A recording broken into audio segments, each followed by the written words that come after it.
இது திருமணம் நடக்கிறதுக்கு 3ஆம் நாள் நடக்கிற ஒரு செரமனியா. இங்கே மீனைத்தான் முக்கியமாக வச்சிருக்கணும். மீன்ன்றது கடலை குறிக்குது. கடல் அன்னதான் எங்களை காப்பாற்றா எல்லா பிரச்சனைகளையும் இருந்துன்றதுக்காக. ஏன்னா துருசி நாட்டில் கடல் அதிகமாக இருக்குது. அப்போ அதுக்காகவும் இந்த பெண்ணை கூடுதலாக பக்குவப்படுத்தி வளம் பெற ஒரு வாழ்க்கையை கிடைக்கணும் பண்ணுறதுக்காகவும் இந்த 3ஆம் நாள் விழா நடக்கிறதா சொல்லப்படுது. வேறு நிறைய விடயங்களில் பேசப்படுது. முக்கியமாக இந்த மீன் தான் இதுக்கு முக்கியமான ஒரு விடயமாக, இந்த 3ஆம் நாள் விடயமாக பார்க்கப்படுது.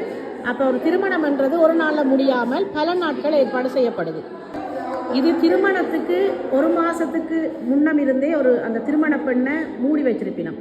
அவனோட முகத்தை ஒருத்தருக்கும் காட்டாமல் அவள் அழகுபடுத்தி தேன் பூசி அவன் உடலில் இருக்கிற முடிகளெல்லாம் நீக்கி நல்ல உணவு கொடுத்து அவன் அழகை மெருகேற்றி வச்சிருப்பினோம். அந்த திருமணத்துக்கு அண்டு அல்லது முதல் நாள் மக்களுக்கு பொதுமக்களுக்கு அந்த மேக்கப் பண்ணின பெண் அவனோட முகத்தில் மூடி இருந்த துணியை தூக்கி அவனுடைய அழகை காட்டுவினோம்.